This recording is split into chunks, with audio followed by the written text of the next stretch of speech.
The Seattle Sounders' brand new 2025 kit is here.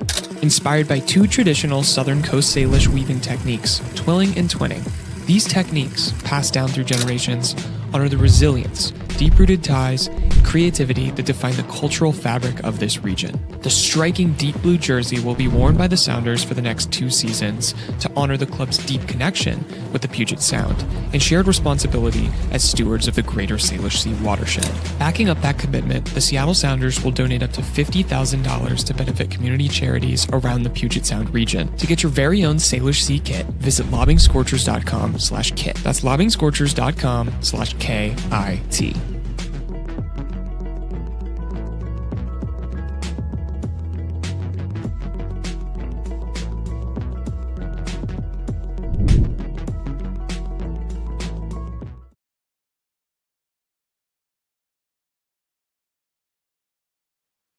Good morning, everybody, and welcome in to another episode of Lobbing Scorchers Kickoff.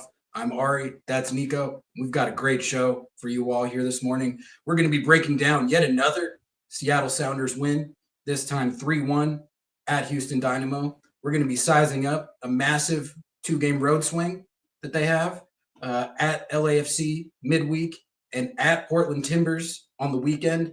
And then later on in the show, we're going to be bopping around the league a little bit. Talking some Inter Miami, perhaps, maybe a little Atlanta United. And then we got a little clip from of Club World Cup audio that we're going to play later. So a lot to get to. But Niko, first of all, good morning, man. How are you doing? Good morning, Ari. Good morning, audience. Hope everybody had a fantastic Mother's Day weekend. Happy Mother's Day to all you moms out there. It was a good weekend, sunny in Seattle. I had a good time. I was at Emerald Downs, putting some cash and some horses. It was a good weekend, man. In terms of the Sounders, it was even better. Another big win for your Seattle Sounders. Another dominant performance, maybe surrounded by a little controversy that might put a little bit of an asterisk on the win and the dominance behind the second half, but no less a good result, a great result. And Seattle continues to just move itself up the standings, and the group just seems to grow more confident every single game, including one Danny, I am the truth, Masowski, that just continues to score. And 5 in a row, it's just hard to even say. I don't know how it happened. I can't explain it, but it's going on. That's what's going on with the Sounders right now. Happy Moose Monday. Yeah, we might have to change the name of this show to Moose Monday until he stops scoring. If he ever does. But yeah, I mean, let's start right there, Niko. Let's get into this Houston match. I think there's a lot to like about this performance on the road. Like you mentioned, Moose gets another goal. He's making history right now. He's on one of the hottest runs the Seattle Sounders striker has ever been on. And then you get 2 goals in the second half while up a man from Albert Rusnak. Another great assist for Ryan Kent. You had a Pedro de la Vega assist after he subbed on for Rothrock in the second half. You had a Rothrock assist that they took away from him somehow. I think they better give that back to him. I don't get it if they don't give that back to him.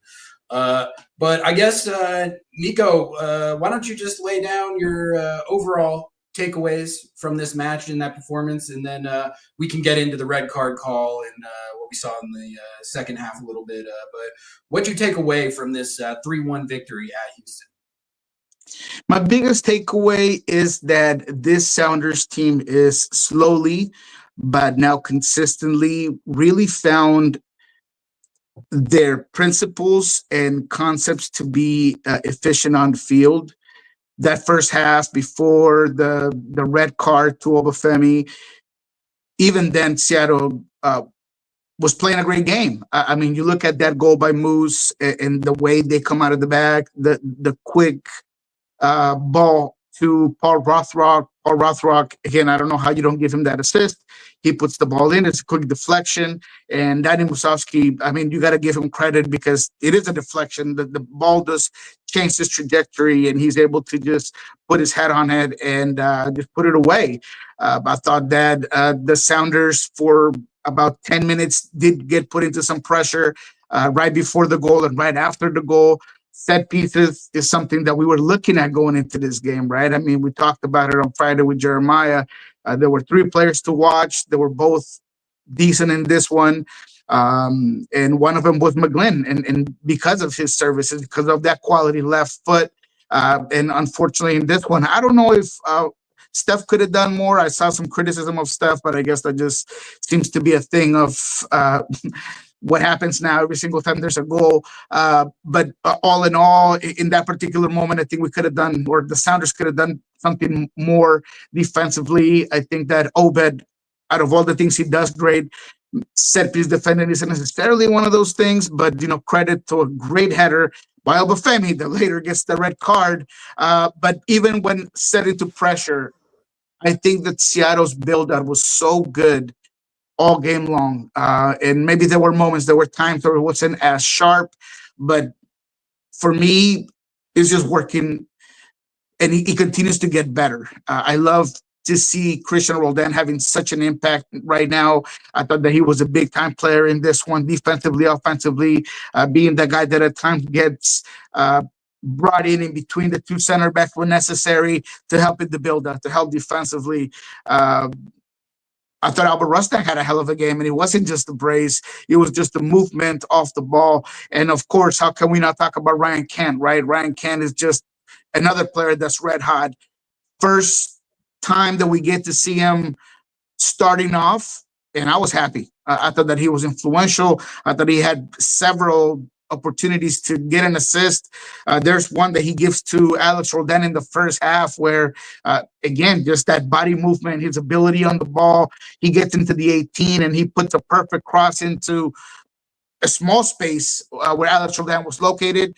Alex, unfortunately, doesn't connect the way he wants, but if he hits that semi-well with the top of his laces, that thing is going in the back of the net. So Ryan Kent just continues to be a player that slowly, and I think in Brian Smetzer's notes, continues to rise when it comes to being a starter. I love what the team does with Paul Rothrock, and I thought that he was good on the right side, so, credit to him. But when Pedro de la Vega came on, I thought that he was very good right off the bat. Again, Seattle's up a man, but credit to Pedro de la Vega, how quick he gets, that perfect ball into Albert Rustak, that cut-in pass that seems to be a new signature for the Sounders to create opportunities. And Pedro does it fantastic. So there's a lot of competition, which is making every single player on that field leave it all every single minute because they know that they're playing for their starting minutes. They're playing to retain their position. And that took effect into the second half. So credit to the Sounders. Again, my biggest take is that their principles, their concepts just continue to get better and better every single game. I was super happy when I saw the starting 11 for this game. I wasn't sure how they were going to line it up, but I was thinking that De La Vega was for sure going to start. And so at that point, it became a debate in my mind of Rothrock or Ryan Kent. And I was really of the mind that you had to start Rothrock in this game because he owns the Houston Dynamo specifically. So I was definitely happy to see the Rothrock start, but the fact that Ryan Kent got a start, that was exciting. And, the first half wasn't as electric as that shift that we saw against St. Louis City SC. But I think, what I was thinking about was, all right, like it's not going to look as dominant every single game in, game out, as it looked against St. Louis, right? Like that would be an impossible level to sustain. He looked like the greatest player I've ever seen. So it's not going to be that like moment to moment dominant week in, week out. But then that assist that he gets on that last goal, I mean, look at where he starts that run. And he just charges all the way through the Houston Dynamo defense. And then Niko, the way that he used Obed as like a shield to free himself into space, that's just such a smart play. Yes, and then Yeah, it's savvy, and then the technical ability to lay that ball in where two different guys. That it was such a high quality chance that it was an easy point blank finish for either Albert Rusnak or De La Vega.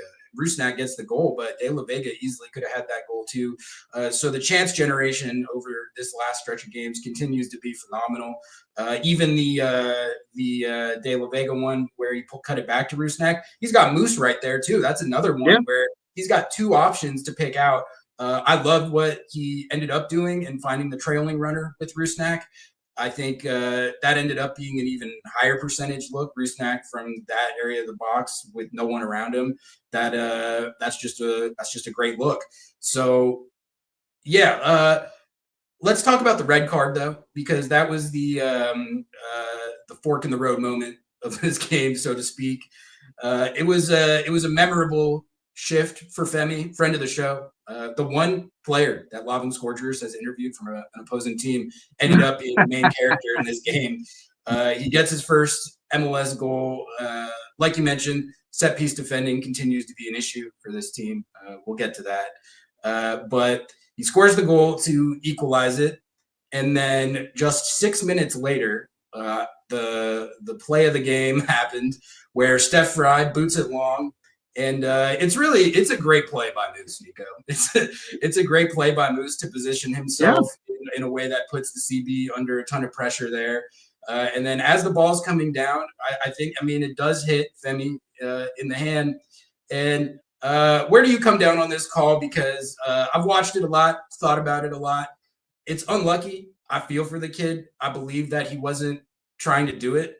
I also understand how that's considered dog-so because – look, if he doesn't have his hands there and the ball doesn't hit his hand, that ball is down right where Moose has free look on goal. That is an obvious goal-scoring opportunity, and it hit his hand. So I don't know. If the ref let that go, I probably wouldn't be super outraged about it. Benny O was not happy about it. He was calling it like too rigid of adherence to the letter of the law and that it should have just common sense be let go. I don't know about that. Like, if it doesn't hit his hand, Moose is in there. So I don't know. Did you have any issues with this call? It's a tough one. It's definitely a debatable one. Yeah, I don't think that I saw it as a red.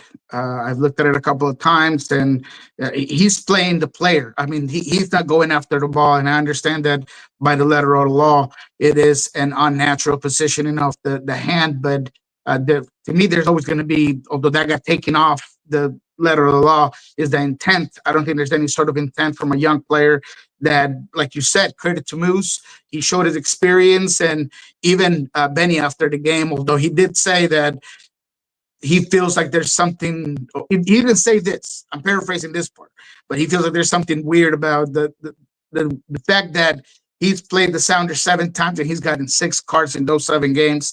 He says we earned 3. So he's wondering what or why the other 3 have been given, this one being one of them. But maybe that's a little bit too outrageous there. Maybe it's a little bit too conspiracy for me. But going back to the call, I think that the referee makes an early judgment on it. And I feel like this is an MLS issue, maybe not MLS, but just refereeing issue. Because after you make the call, then you have to sustain the call, and then you have to try to figure out if there is enough evidence to overturn it. And that's where I feel like Seattle's been at the other end of it, where there's an early call. And because that's the call on the field, the referee is going to kind of try to stick by it unless there's something that's blatant and obvious to overturn it. And that's where I think I understand Benny's frustration. And why, to me, this wasn't necessarily a red card. It could have been a yellow.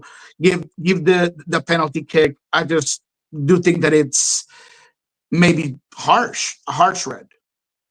It was tough. I felt bad for the kid, but the call was the call, and then from there, I think the onus is on Seattle to capitalize on that advantage.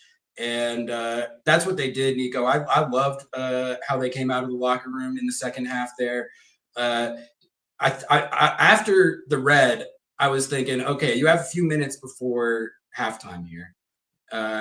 So if you could get a goal right here, that would obviously be ideal. They couldn't quite do that. They couldn't quite capitalize on that set piece. But then they come out of the locker room and immediately they're knocking the ball around in Houston's end, spreading them out, trying to take advantage of being a man up. And the Houston Dynamo didn't even touch the ball before Seattle got the second goal of the game. Excellent ball movement. And then how about that dime from Yamar to slide De La Vega in? And then De La Vega, like I said, picks out Rusnak as the trailing runner. And that's what they needed to do, is get the goal as early in the second half as possible and really put Houston under it. And they did exactly that. And then Ryan Kent makes a great individual run to get the third goal. So really, it was an absolute clinic in how you play up a man on the road. Just well executed all around. Got a couple super chats to get to here. We got DJ Woolite, $5 super chat. Thank you so much for the support. Unpopular opinion, but that was definitely dog so. I mean, so if you call it dog so on the field, like Niko said, you have to you can't overturn that once the call has been made. So I didn't think it was as egregious as Benny O was saying it was, but I understand what he's saying. I think Benny gets too conspiracy on it, but I totally understand why he mentions the letter of the law and a little bit of common sense from the referee. And you know, again, at times I feel like the referee should take his time before making that first call and then give himself a little bit of grace. But I think it's just the immediacy of the play that kind of killed that. So either way, Ben Olsen, I credit him because he also talks about, look, the call was the call, but Obafemi should have done better there. He should have had a little bit more, he should have been more physical. He should have had the striker feel him more. He should have lowered his shoulder. You know, he kind of talked about some of the things that he could have done better. And he says, anytime that you play a young player this many times, you're going to have ups and downs. And that's kind of what happens here. I mean, we can't forget that this is a player that was playing MLS Next Pro last season. Now he's got 12 starts and, you know, he's having to kind of go with what he has. And this is one of those plays where you have an experienced striker that just kind of wins positioning on you.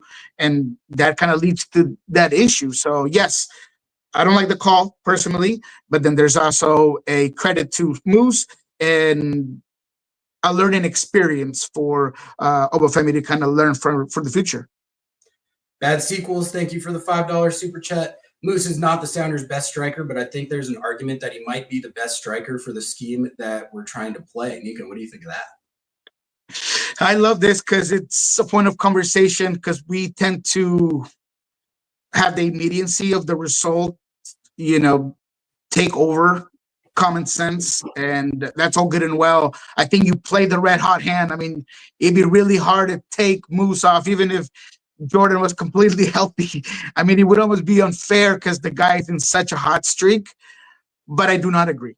This system, well, actually not necessarily this system, because the 4-2-3-1, which I think should have been the scheme from the beginning. I applauded Brian Smetzer and the coaching staff to try to figure out something different this year to make the offense more exciting, but it didn't quite work.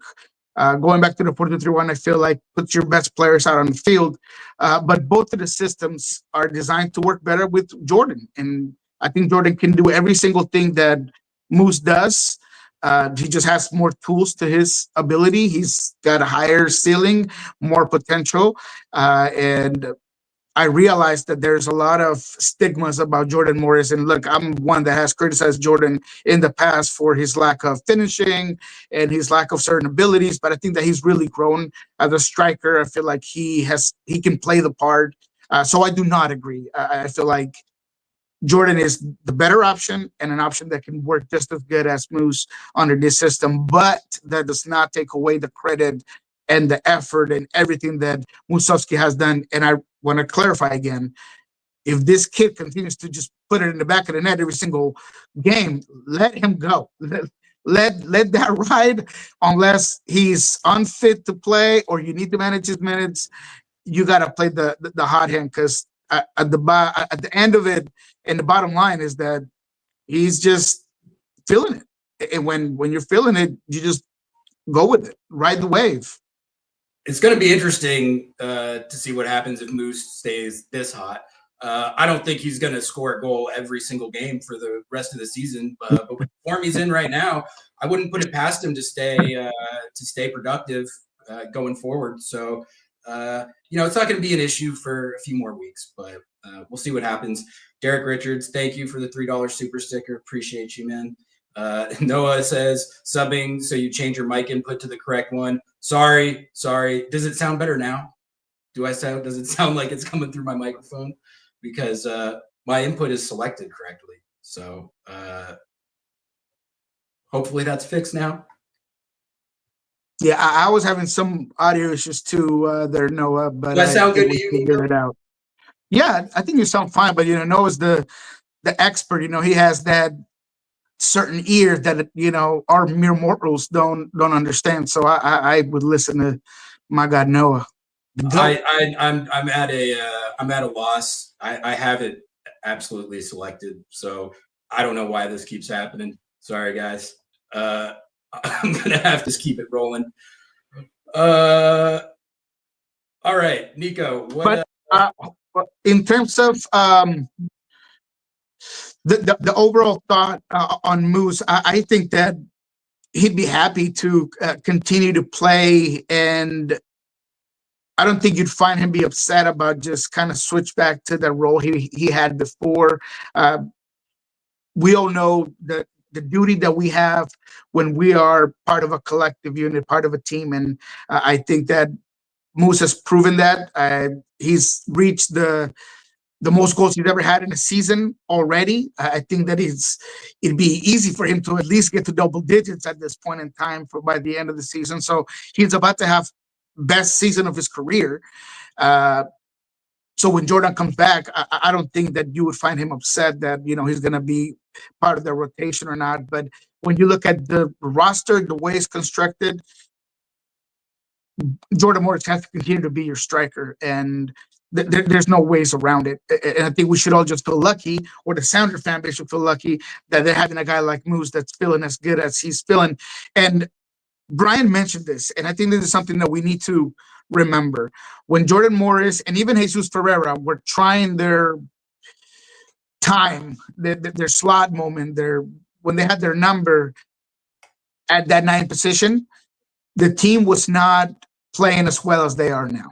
And that's something that Ron formed us, is that he creates better opportunities. He creates better services. He creates a moment where you can amplify what you do on the field. So let's just keep that in mind when we once again see Jordan up there, and then we can judge it. I mean, if Jordan goes and he is unable to score, then you know what? Again, I'll admit I'm wrong, and then we'll put the Moose back in and let him cook. But I just have a really hard time with the concept of putting Moose over Jordan, regardless of whether it's the system or the talent or the moment. I just think you need your best players on the field. Niko, let's talk about what I think is the obvious concern coming out of this game, which is set piece defense. It's been a recurring issue for Seattle this season. And it's surfaced once again in this game. Obviously, they concede the goal off the set piece for the equalizer. But then I thought even the bigger issue was how many fouls they were giving up in dangerous places in the second half. I think the thing about that is, especially when they're down a man, Houston really only had one pathway back into that game, and that was Jack McGlynn taking free kicks from those spots and putting the ball in the box. They almost got another one. Steph Fry had to make an insane save to deny Griffin Dorsey on that one. And then Georgie and Osante each had fouls at the very end that gave them more free kicks from dangerous areas.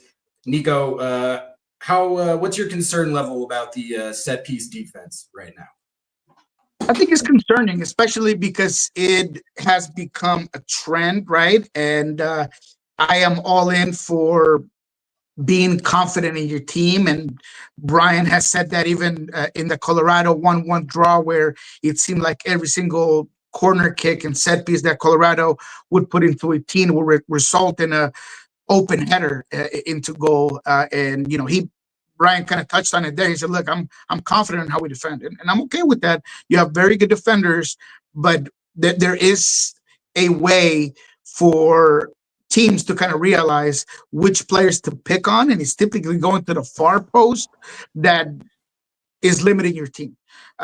Obviously, once you get the ball past Kim and Yamar, the mismatches are there, right? I think Cristian does a good job defensively, actually, but a guy like Obed Vargas is struggling to defend. And I think that's some of the things that whenever you have certain players on the field that might be picked on, that's where you got to make a change, or you got to try to figure out what it is that's wrong. I'm hoping to talk to Andy Rose this week on a little tactical talk, and maybe we'll ask him about how do you improve set pieces, and what his thoughts are on what's kind of been going wrong. So wait for that. But in terms of concerns, it is a big concern because, like you said, anytime that you're down a player, there's one way that you're going to let a team back into the game, and it's set pieces. And this is something that's going to be a recurring issue. Not just if you're down a player, but there are limited teams in this league that they just focus strictly on set pieces. And when you play those, you're going to have to be more careful. You're going to have to figure it out. So it is a concern, and I'm hoping that he gets taken care of. Noah's asking, do we think we should let Moose go if he goes crazy? Do good by him and maybe get a starting spot somewhere. I mean, the way I see it right now, with him playing like this, you gotta keep Moose if you can. Even if he's not the week in, week out starter, he's a phenomenal option to have as your second striker. He's doing exactly what you want the guy in that roster spot to do. So I don't know. We'll see how he keeps playing for the rest of the season. But if he keeps playing like this, I think you got to keep him. Oh yeah, I mean, you held on to Moose for a couple of years when he was ice cold. You're not going to give him up and let him be on his way when he's actually starting to produce. And with the schedule coming up, World Cup, Leagues Cup, there's going to be some need for rotation. And when you got a guy like Moose that's producing for you and that seems to have found his groove finally, you keep that and try to squeeze all the juice out of that lemon, because you've had to struggle with it for a couple of years. Get your money's worth now when it's actually working. Niko, anything else you want to hit from this Houston game before we take a look at these couple road games that Seattle has coming up at LAFC and Portland? Yeah, I thought Georgie came on and was good. I think Georgie's a guy that off the bench is a spark plug that is necessary. I mean, he destroyed Dorsey in a way that I didn't really think he could get destroyed, because he's such a good two-way player and he has such an engine and he's so fast and physical. And Georgie just put him to shame there on the left side and almost gets a goal and opportunity. So I like Georgie coming off the bench. I know a lot of you had been concerned about, was he going to make the 18? Was he not going to make the 18? I think that this team does have so much talent on the attacking end that there will be times where Georgie won't be in, but having his number called whenever it is called, I think he's going to come in and do it exactly what he did right now. We've seen him do well in Tacoma. He's clearly outgrown that league, so you got to find him minutes in MLS play. So I just wanted to praise Georgie for when he came in, he worked, he was dangerous. Alex Roldan, I thought he had another solid game. He's a guy that was also kind of on the cusp of, do you keep Kalani, do you not? And I feel like over the last couple of games, he has solidified that position as a starter.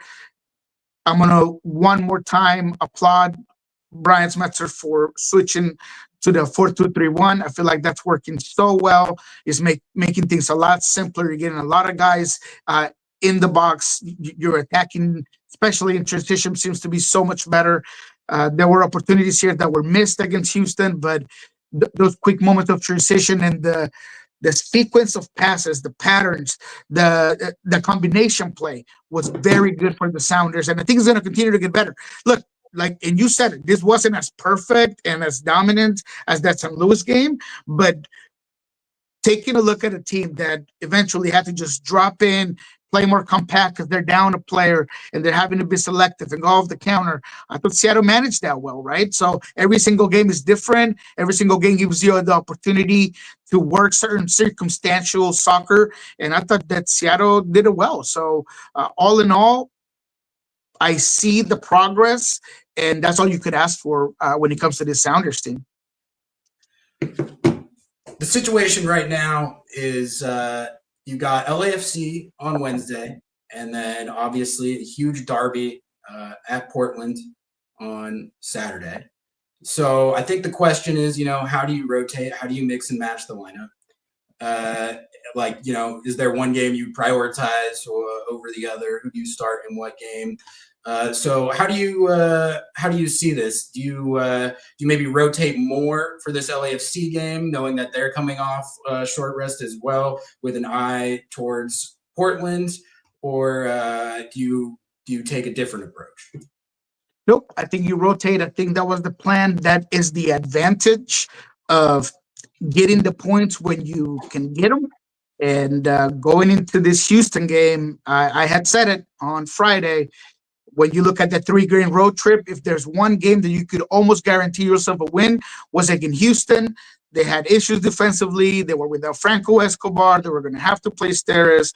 They're a team that's up and down, that although it has some new players, that has a lot of limitations. And Seattle did that. So they took care of business, handled those 3 points. It is obvious that against LAFC, you're going to see a high rotation number when it comes to it. I'm not sure if there might be a small formational change. Maybe Brian might be willing to go back to the 3-man back against LAFC because they play a 4-3-3. Maybe he wants to even out numbers. Not sure, but whatever it is the case, this win gives you all of the leverage to be able to manage players, manage minutes, decide to just switch up things, try to surprise LAFC. And if you get a result, you get a result. And then you focus, of course, on El Clasico against Portland Timbers. We know that Brian is a big Seattle guy. He's not going to want to go and not play his best players against Portland. Portland's a team that, although has some defensive issues, they're very good offensively. So for me, yes, you rotate now. LAFC has a lot of things to think about. They have an upcoming game against Leon for a $9 million, $10 million game for a spot in the Club World Cup. They have to figure that out. They have to deal with this short rest. They have a lot of things going on for them right now. And after seeing Vancouver just being against the ropes, come back, Brian White cannot be denied. I think that Seattle could say, hey, look, we're going to switch it up. We're going to get certain players some play time, and we'll see where that goes. What do you make of this LAFC team now in general? If you just look at the table, they're 1 point off Seattle, but their recent form hasn't been as good. They're 5-4-3, so 1.5 points per game with a +1 goal differential. They are 4-1-1 at home, so they've still been taking their home results. But I don't know. I kind of the vibe that I get from the outside is that this is not like as much of the juggernaut LAFC as we're used to. Is that how you see it? And what do you think is behind their relative downturn this year compared to the team that we're used to seeing tear up the league? Yeah, they're not a star-studded, and that's just plain and simple. You can look at the lineup and just see that they just don't have those sort of players anymore. I think that there was a huge turnover from midfield to the defensive end, all the way to the attack, where you're missing so many pieces and you're changing so many things. You have a lot of young players that are coming up, but those are inconsistent performances. Look, I love Martinez, La Perla. I think he's a fantastic player, but he has his ups and downs. He is not, Kike Oliveira, and he's not, a player that's going to be as consistent as ones that they've had before for LAFC. I think that the Giroud experiment has been a huge waste of money, and he has not played out the way that they wanted it, and that is clearly seen by Ordaz just continue to get more play time. And actually, he's been pretty productive, to be quite frank, give the kid credit. But it just, to me, seems like Denny Bouanga went from having 2-3 players that are X factors to him being the only X factor. And you're kind of waiting to see what Denny Bouanga is going to do to get this team going. I also, although, Delgado has done a very good job at midfield and he sets the tone, and I think that he's a player that LAG misses extremely this season. It's just not as exciting as it was once at one point. Igor Jesus has been pretty good when it comes to that role of that Ilie Sanchez had before. He's more rangy. He's more of a fighter. He can disrupt more play. So there are things about LAFC that are good. They're just not as good as we're used to seeing this team play. But it's not something that we haven't seen before. And that once the summer window comes in, they're going to go out there and get some players. So I don't know if that is stylistically and by design what LAFC wants to do, but this is not the first time I find myself talking about LAFC early in the season, and then once the summer window comes around, they just turn into a hollow team. So we'll see what happens in that summer window, but for now, I just feel like they are not as vast in talent as they were at one point. Yeah, Denny Bouanga is still one of the most single terrifying players in the league when he gets going in transition, and it seems like he's been playing better lately, but it feels like the storyline is sort of that, like you said, he doesn't have as much support as he once had, and it's really like it's kind of all on him. And if you watch their games, there's a lot of plays where he is trying to take on like 2-3 guys all by himself. And I think it's gotten into his head a little bit. His decision making hasn't been as good as it used to be. But I guess it's a long way of saying that if Seattle can keep Denny Bouanga at bay, they have a great chance of taking a result in this game, which seems like it's stating the obvious. But in previous years, it's like, all right, if you do a good job against Denny Bouanga, there's all these other ways that they can get you, and it doesn't seem like that's the case right now. So going against this guy is always a good test for any MLS defense. We all know what Denny Bouanga can do, but really, if they're able to win that matchup, then I think that puts this game in a situation where a result is attainable, and it shouldn't feel like 3 points is out of the question. It's just about, it feels like he's the one guy right now. It feels like he's the one guy. Yeah. And look, even if they decide to do a lot of rotation, which it could be the case. I mean, you never know with Chirundolo, to be quite frank. Sometimes when you think he's going to sink his eggs, and more than in one occasion, I've tried to figure out what he was going to do for Open Cup or for a 3-day week. And sometimes he'll just 3-game week, and sometimes he'll just leave his lineup just set. But when you look at the bench, you got guys like Jeremy Obobasi that no disrespect to him, but he's a solid attacker, but nothing beyond that. I have not been impressed by Under. Frankie Amaya was in Liga MX and didn't quite work out, ends up being on loan. So when you just look at the paper, the team on paper is just not as scary as it used to be. And I think Seattle could do well. But, potentially Ferreira might be available for that game. We'll see what happens with Jackson Reagan. He has some testing to do. You figured that out, but you still got, Jay Bell. He's been very good when he's had to come in. I mean, there's options for Seattle. You got JP that has to play, in my opinion, and he's a guy that's just dying to get in there. I think he's going to come in hungry. He's going to come in with a chip on his shoulder. You got a guy like Danny Leyva that's been very good. So to me, when I look at the possibilities, even with rotational players, I think Seattle can get out there and compete well. In a tough stage, I will say, because I think that's a tough place to play at, but I think Seattle can do it. Do you think we see the Danny Leyva JP double pivot in this game? Because that's what I want to see. I think so. I hope so. Almost. That's a lot of minutes for a Cristian Roldan that's been all over. And I mean, he's been a pleasure to watch. I mean, that way he plays the game is just relentless. Disregard for his own body and health. I mean, he's putting his body out there, just sweating tears and blood for you. So yeah, I think he deserves a game off. He probably hates me for saying that because he's a guy that wants to play every game, every minute, every game. And it's always, But I think always like his homecoming too. it is. It is. But I would not mind seeing that change of pivots there with JP and Danny Leva. I'm glad you brought up Cristian right there. I think it's we did it on the post game live, but I think it's worth shouting him out again because Niko, his ball winning and like work in possession right now and work as a facilitator. I think for whatever questions there might have been about his form early in the season, especially after the San Diego game, I feel like this is some of the best ball that I've seen him play, like in his career these last few weeks at least.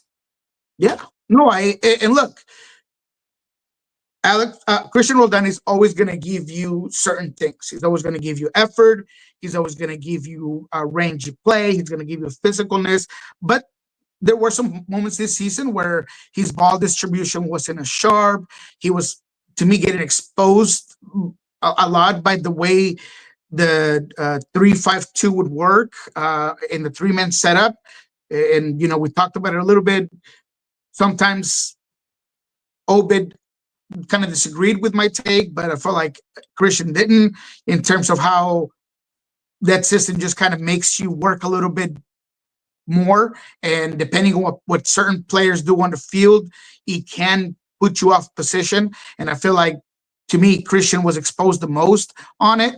Now under this new 4-2-3-1, although concepts and principles are very similar, I just see him more sure of himself, and I see the space kind of condense a little bit for him, and he's just been on point. So I agree with you. I think Cristian Roldan, despite some issues early this season, he continues to be a guy that is necessary, and he is one of those not seen, heroes. He's not like at the highlights because he's doing all of the dirty work, all of the things that no one else sees. He's not on the stat sheet or whatever, but his work rate is unbelievable.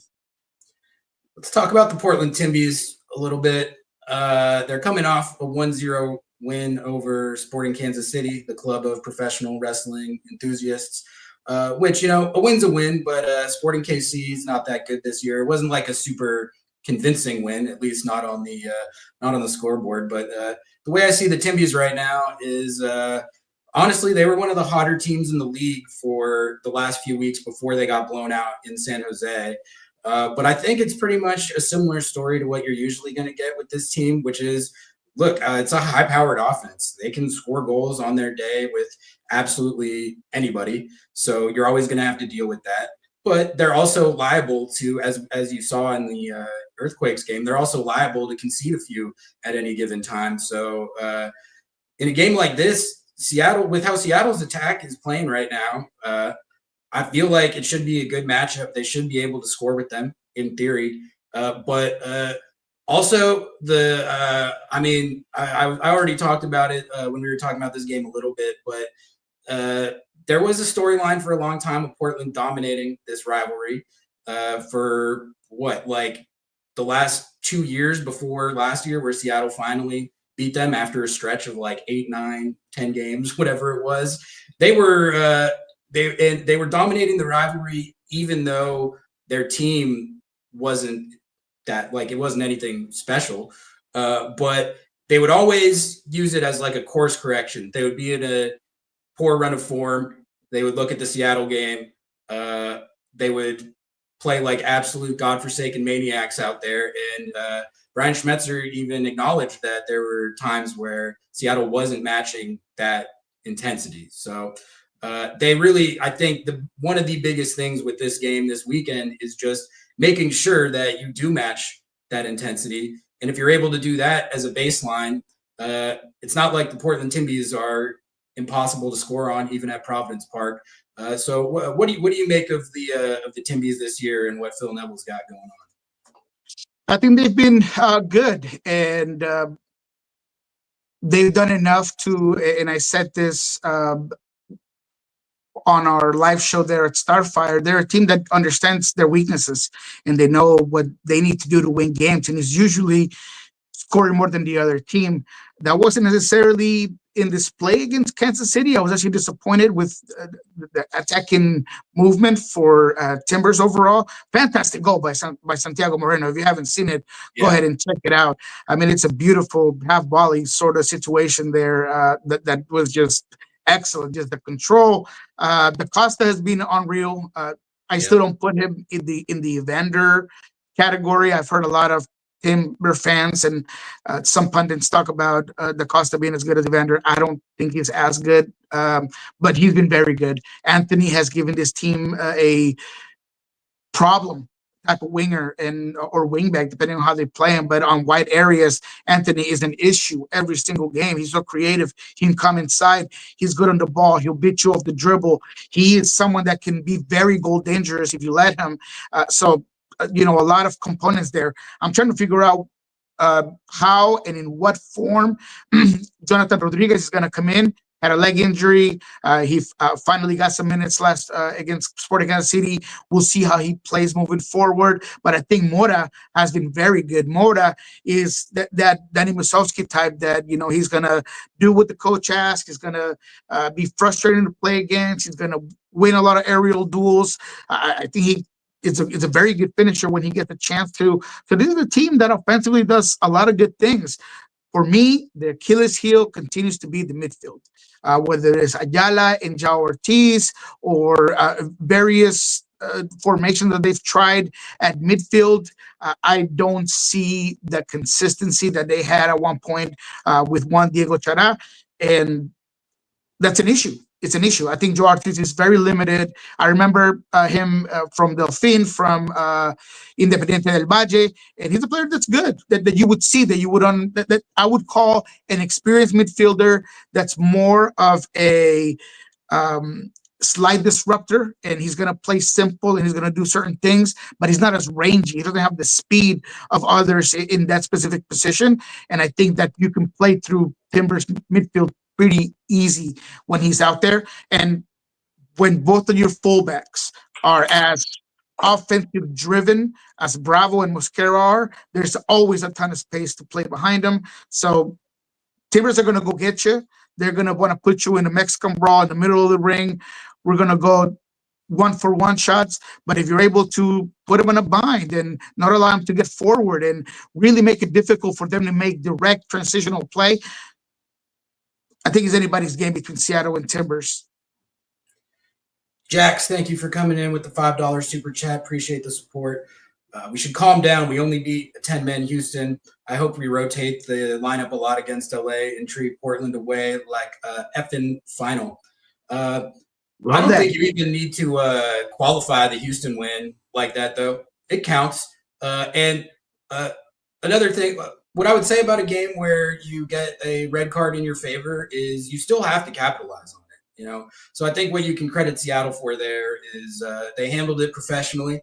They did what they had to do to start the second half, get the lead, and had one insane fry save and had to absorb a little bit of pressure. But all in all, I think it was great how they handled that situation and how they executed. And they also, it's not really, if it was just the Houston win in isolation, then yeah. But they've won 4 out of 5. They've scored 3+ goals in 3 of those games, including against the Nashville team. That's a good team. So no, but I like the comment. I mean, let's make sure that we don't put this team in a stratosphere that they're not necessarily at. They are a work in progress. They are growing immensely, in my opinion. You're starting to see guys that are looking great. Just the fact that Ryan King got 66 minutes is huge. But I agree. We haven't necessarily played the elite. I mean, look, good win against Houston, good professional win. But he's right. You were up a man for more than 45 minutes. This is a 14th place Houston team that it was an expected win for me. I mean, you were going to go over there and win this game because you were better than Houston on paper and on form. So I'm with it. I'm with it. But let's say this team is good. They're not great. Let's wait and see, and let's see if they can get and turn the page and take a step into being great. LAFC is a good place to start, but I mean, you're going to have to rotate. But the Timbers game, that is the one that is going to be the parameter for where Seattle's at right now. And I hate to say that because we always talk, at least I do, statement wins. They've had a couple, had big wins, Nashville win, St. Louis win. A big win against Portland kind of does things different, right? You play that game different. It is a derby. You go in against a quality team that's above you in the standings. So, this could catapult you. This could be a momentum shifter in terms of just expanding on what you're already doing, a boost of energy of where you're currently going, because it is trending in the right direction for the Sounders, but this could push you over the top. So, I like the comment. A little bit of humble pie. Let's stay humble. Bringing it down to earth a little bit. Fair enough. And like just looking at the schedule in general here, I think we're gonna learn a lot over the next few weeks. This is outside of these two road games, it's a difficult portion of the schedule. If you can come out of this in a good spot on the table, I think you'll be feeling great about where you're at going into the sort of second part of the season after the Club World Cup and all that. But I mean, you got LAFC and Portland coming up, and then FC Dallas after that, a San Diego team that beat the brakes off you a few weeks ago. That was the game that kind of started this hot streak. Then you got a Minnesota United team that's good, and then you've got a Vancouver Whitecaps team that is the greatest team I've ever seen. So that's how it lines up before you hit that Club World Cup opener against Botafogo on June 15th. So yeah, this is going to be a tough part of the schedule. That's a difficult stretch of games, man. I mean, Minnesota just embarrassed Miami. I mean, Minnesota's a good team. San Diego's a good team. I mean, that's a tough stretch of games, and that's why it's so important for Seattle just to continue to trend in the right direction. And I think that Portland game could definitely give this team that extra boost of confidence moving forward. So, man, it's not easy for this team. You seem to have the quality. You seem to have the talent. You're going to be a lot healthier. I'm waiting to see, Jackson Reagan back and Ferreira completely fit, Jordan Morris eventually. Obviously, he's going to be later down the road. I wouldn't expect him to be ready for even the first game of the Club World Cup, to be honest, me personally. And that's no inside information necessarily, just kind of reading in between the lines of what I'm seeing and making my own hypothesis. I would think that you don't necessarily see Jordan Morris for the Botafogo game, but we'll see after that. DJ, thank you for the $2 super chat. New future segment, end of season, start, bench, trade. I like that. We could probably. Ooh, I like that. Niko, I think one of the last things you hit on there is a good segue into what I wanted to hit next, which is let's jump around the league a little bit. There's a few results that I wanted to talk to you about. And let's start with one that you mentioned, Inter Miami, 4-1 defeat at Minnesota. The vibes are off, Niko. The vibes are way off. Starting to think that hiring Javier Mascherano might not have been a good call. I don't know. We'll see. But if you look at where they're at right now, they crashed out of CCC pretty emphatically. Vancouver handled them like it was pretty much nothing. They did get a win against the Red Bulls, but Messi notably did not look happy after that game. And then they get boat raced by a Minnesota team that is good, but this Inter Miami team is supposed to be able to dominate week in, week out. And even if they take a negative result here and there, definitely not getting boat raced by anybody, let alone a Minnesota team that any prognosticator before the season would have said Inter Miami is way better than.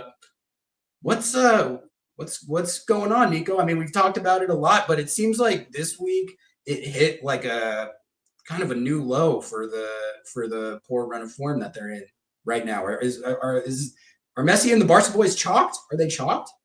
Yeah, it kind of felt like the clocks struck midnight and everybody's turning back into a pumpkin a little bit for this Miami team. And look, I think Messi and friends, Their window was very, very short. It's starting to close down.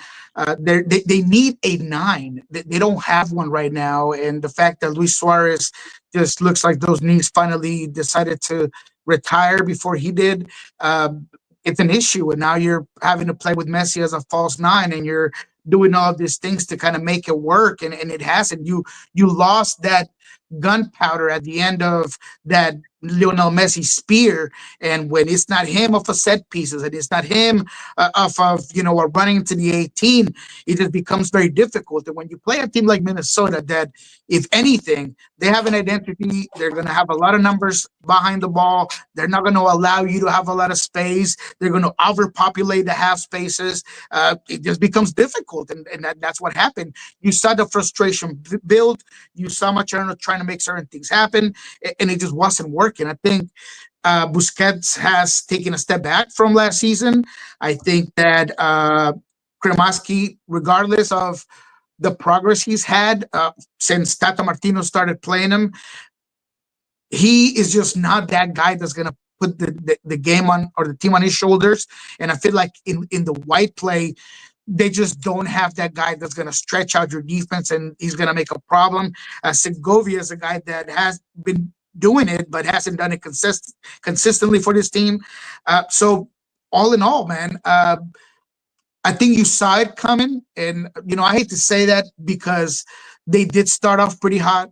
And I had my reservations about Mascherano and letting go of Campana and what they didn't do to try to replace Gomez and Matias Rojas. So I had this whole concept of what I was going to see from Inter Miami, and they started pretty good. They started red hot and this, making me look like a buffoon.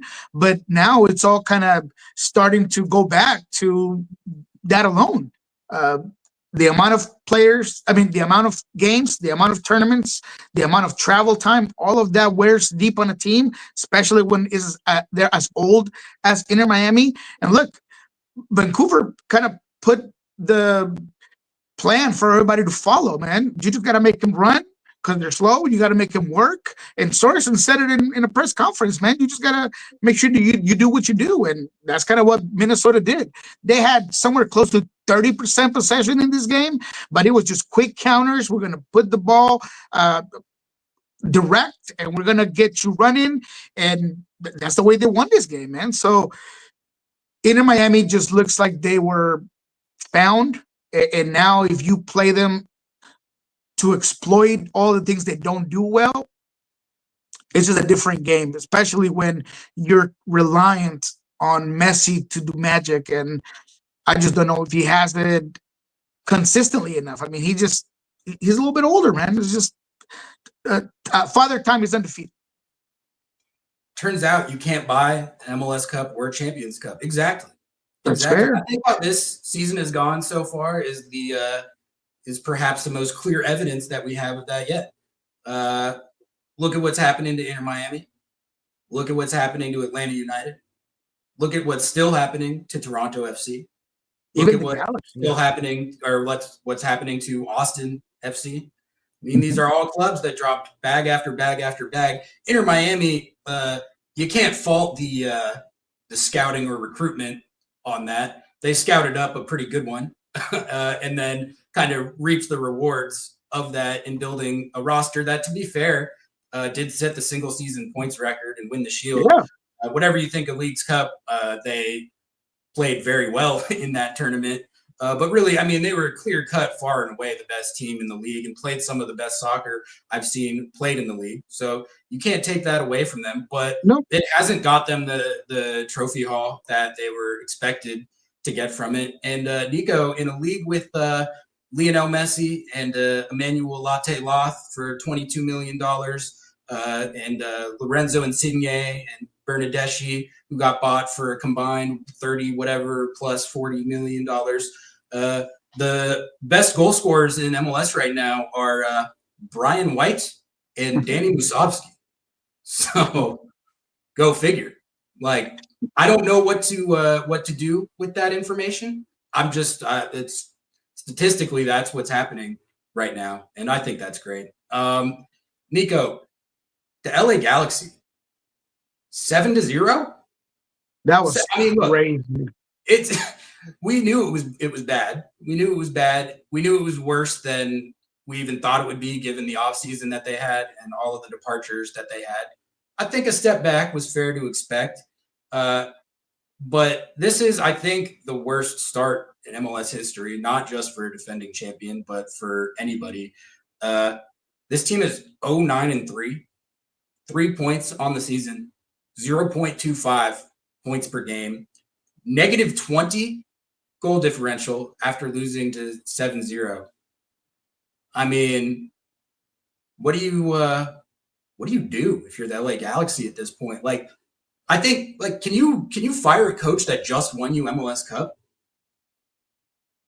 I mean, you can. And credit to LA and credit to Greg Vanney for withstanding a 7-0 beatdown and still have a job on Monday morning. I mean, that alone, I mean, I tip my hat. I tip my hat. He's done enough to just hold that on, because that was shameful.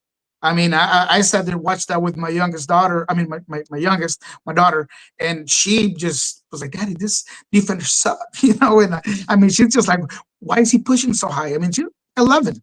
I mean, they were just so flat, and it was so easy for Emil to just cut them down, and it's through ball after through ball, and it just seems like there was so much space for them to run into that it was just too easy. And when it rains, it pours. That own goal to finish off the 7-0 was as bad as I've seen it. I mean, it was a great shot, to be honest. I mean, if you're a forward taking that shot, it's a beautiful goal.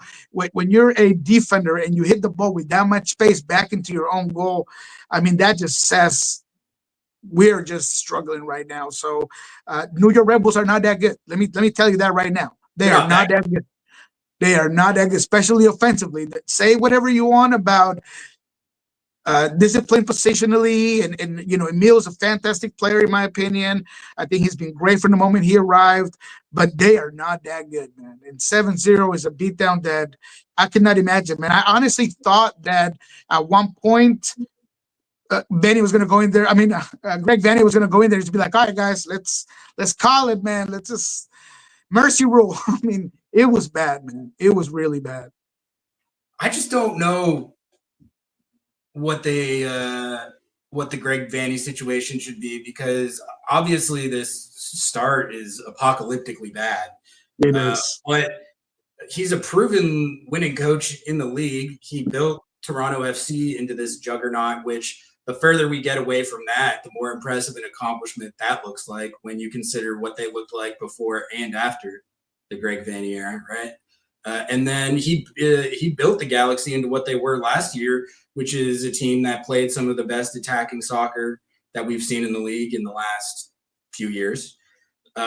So it's kind of, it goes to the discussion of like what the impact of coaching really is. I think we've seen that Greg Vanney is a coach that can have a positive impact, but when you look at what happened to the roster, obviously they were up against the cap and they had to withstand a lot of departures, but like it shouldn't be as bad as it's gotten. There's just no way. There's no way they should be 0-9-3 with a minus 20 and getting 7-0 by the New York Red Bulls. Like, yeah, but it is tough when you rip that column of players that have been holding you down for as long as they have. And again, man, we talk about Delgado, a guy that you wouldn't think you would miss that much when you have Marco Rios as part of your lineup, and I don't know where he's been. I mean, you know, he has just not been even a shadow or a shell of what, you know, a player of that category is, right?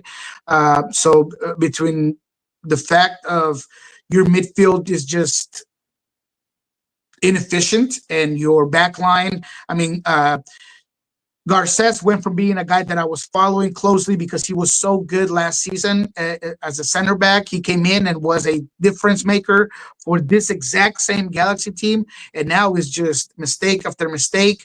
Yamade is a guy that goes very well forward but struggles defensively. I mean, man, it's not even about the players, man. It's you know, I sat on my Thursday show trying to figure out what it is that was wrong with the LA Galaxy, and aside from changing the formation and simplifying things. I just couldn't find anything. And after this game, I don't even know if that's going to do it. I just don't know if there's any answers. And what I said on Thursday is like, it's almost as if maybe somewhere in this planet, maybe Lionel Messi's playing against the Monstars in a soccer version of Space Jam, and they came and took the talent from the LA Galaxy, because these players look nothing like the way they did last season. But whatever's going on, man, it's not going to be an easy solution. It literally needs to be studied how bad the LA Galaxy have been. It really does. Do you still think that you'd trade a losing season for an MLS Cup, in particular if it was this Galaxy season? So I've been pretty consistent in saying that you make the trade-off that they made all day, which is selling out for the MLS Cup. And if you pay the price the next season, then so be it. You got the shiny trophy. You should make that. I think most fan bases would take that deal every time. They are pushing like how much I can still believe in that. Like, this is so bad that it's making me reconsider whether like the MLS Cup was worth it. That's like, yeah. I've always said that I take it. I mean, we go back to CCL for the Sounders, and I'll say that I'll take that any day of the week for the next seasons to follow. It was bad. No, of course. This is astronomically bad. This is unseen bad. Yeah. And obviously, regardless of, I'm still going to take the ship, even if I'm getting embarrassed the next season. But it is tough to see. It's a tough break, man. And to be fair, though, I mean, all three DPs were out for this game, right? Paintsel, Peck, and Ricky, who's been missing for forever. But it still doesn't necessarily be. Yeah, but it's 7-0, man. Like, where that is, and it's the Red Bulls, man. It's not a team that's a offensive juggernaut. Like, I'll take that even against San Jose these days, but against the Red Bulls, Jesus, man, that's tough. It's tough. Let's do our Atlanta United analysis. This is another. I feel like this segment is just where we talk about all the downfalls going on around the league. Inter Miami, we got the LA Galaxy, but Atlanta United. Did you see this game? This was funny. So they went down 1-0 to the Chicago Fire late in the game. Big Sam Rogers actually ends up gifting Atlanta beautiful own goal, clinical finish. But it was like I feel like it was almost kind of more sad how they got their goal. It's like you can't score one yourself, so you have to get like the biggest gift of an own goal I've ever seen. But then you just you knew they were going to concede like immediately. I don't think there was even a question when I was watching it. I was like, the Fire are probably going to get the winner here. And even if they hadn't, it still would have been a poor result. But how much longer does Ronnie Dela last? Because I really can't imagine it's much longer. God, that's a great question, man. And obviously, He has to admit defeat if he does that. What's he gonna do? Yeah, I mean, it's tough, man. When your team doesn't respond to you, and it feels like every single game you're just waiting for a mistake to happen, because the first goal is one of 10 mistakes that I could point out as easy mistakes that have led to a early deficit for Atlanta United. That handball, man, I mean, what are you doing? What are you doing? I don't understand what's wrong with Atlanta. It looked like he was trying to do it. He looked like he was trying. I swear. It's like point shaving, man. Like, he looked at the ball and did this. I mean, what are we doing? I was one of the craziest handballs I've ever seen. I don't think he was trying to do it, but if he was trying to do it, he wouldn't have done anything different. So look, Ronnie's issue is that if the players are not responding and he is going to be left with the decision of having to bench certain players, he's modified the formation, he's modified concept, he's moved players around, he's done just about everything he can to get this group going. But if they don't, man, I guess you pull the plug on it early.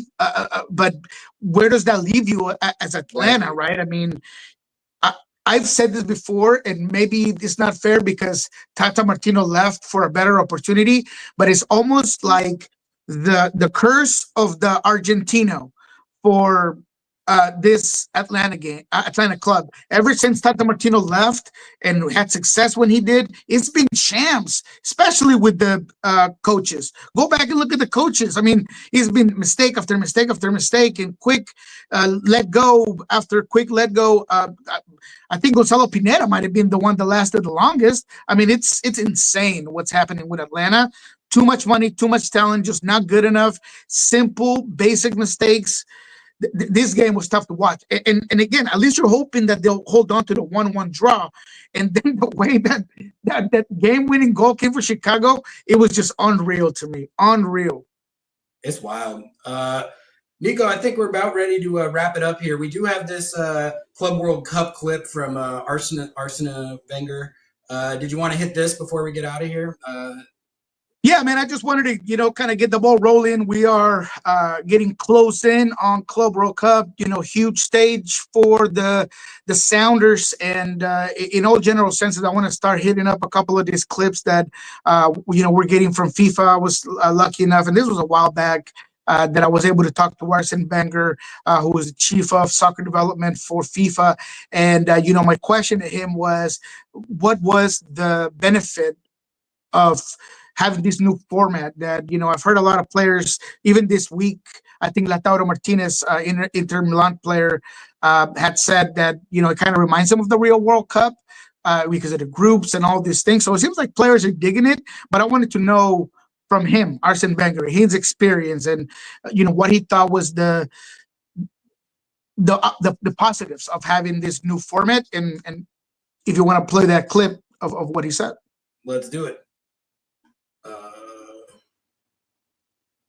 Would say gives a chance to every confederation to do well, and that for me was important.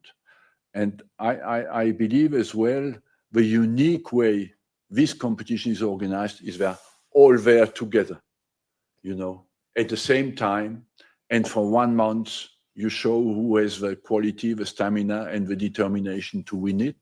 And maybe we'll have some surprises, and that some confederations will gain confidence and encouragement to do even more. For me, it's all about, I travel all over the world, and believe me, the clubs are an important part in developing the players. And the fact that we can contribute with this competition to develop even more clubs all over the world is a good thing for young talents who don't get a chance. So there it is. I totally agree. A lot of people, especially those that are anti-MLS and that, believe that this is the worst league in the planet, although they are top 10. And that's not my opinion. That's a fact per FIFA and Opta studies their top 10 league right now. That it's pointless for the Sounders to play Botafogo and play PSG and play Atletico, and that you got all of these small clubs playing in this big tournament. And I agree with Arsene. I think there is a huge benefit for players to just battle it out and be in this sort of tournament in a big stage, in a competitive performance against this type of quality players in quality teams. When else is Obed Vargas going to be able to touch the field with some of these players, or Yeimar, or younger Paul Rothrock, all of these players that kind of came through various ways into professionalism, and now they're having a chance to play. That develops in different ways. So I love that he talks about smaller teams just being able to play and compete and maybe surprise. I'm not sitting here telling you that the Sounders are going to beat all these teams, that they're going to pass and just get close to even moving on from this group stage. But I think it does benefit the players and the clubs as an opportunity to just battle it out, compete. I'm genuinely curious to see how these games go. Everyone seems to be taking it as a given that Seattle's going to get absolutely destroyed in all these games, and that's fine. Maybe that is what'll happen. Seattle definitely has to. They got to deal with some pretty good players on PSG and Atletico Madrid, but those teams. Have they had to deal with Ryan Kent? I don't think so. No. We think that Ryan Kent's gonna forget how to play like Ryan Kent just because he's out there against PSG and Atletico Madrid and Botafogo. Maybe. I doubt it. Nope. So I mean, I don't know. It could be non-competitive. I think it could be more competitive than people think. Everyone's got their own barometers for success. But I will say, everyone assumed that Seattle was going to get blown out by Al Ahly in the last Club World Cup, and they were competitive at least. Which we're talking about different levels, but that game was in Morocco. This game will be in Seattle, and I think. And it was before the preseason, or like during preseason. Exactly. Full-on form sounding team. People never take that into account when you talk about this. In this case, we're talking about Club World Cup, but for all the narratives about how much MLS clubs struggle in Champions Cup, it's never really taken into that much account that they're playing. It's their preseason games. It'll be nice to see them play in a tournament like this when they're actually in form and fit. I think they should benefit from that, and we'll see what happens. We'll see what happens. My barometer for success is just competing, putting on a good showing, and just showcasing what you can do. The results, the chips will fall where they may, but we'll see what happens. All right, Niko, I think we can call it right there. Thank you, everyone, for tuning in to another episode of Lob and Scorchers Kickoff. Big week coming up. Midweek at LAFC, and then we'll be in Portland. Niko, are you going to Portland? I'm trying to figure that out. It falls on my wife's birthday weekend, but we'll figure it out. Maybe so. That might take precedent. Arguably, I don't know. That's a tough call. But if you do end up making the trip down there, see you down there. Lob and Scorchers under the lights Thursday at 8. What time is that? 7:30. Thursday at 7:30. We might try and put out another pod after the LAFC game as well, and then we'll be on site for the Timmy's match. So if you're going down there, come say hi. And let's get out of here on that. Niko, thanks. Yeah, man, I appreciate it. Appreciate all the comments as well.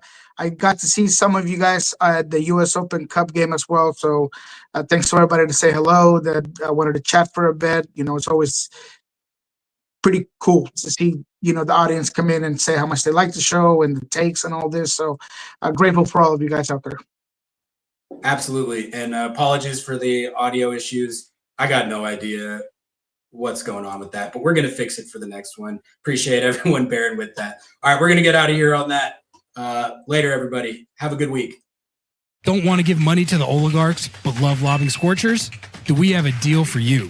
MLS Season Pass is back on Apple TV with access to every single MLS match, including Leagues Cup and the entire Audi MLS Cup playoffs with no blackouts. It's not just the games, you get total access to the pre- and post-match MLS 360 whip-around show in both English and Spanish, and get live look-ins and highlights from around the league, as well as full match replays and recaps. Now, you can support our show by visiting lobbingscorchers.com/Apple TV to purchase your subscription and support our show.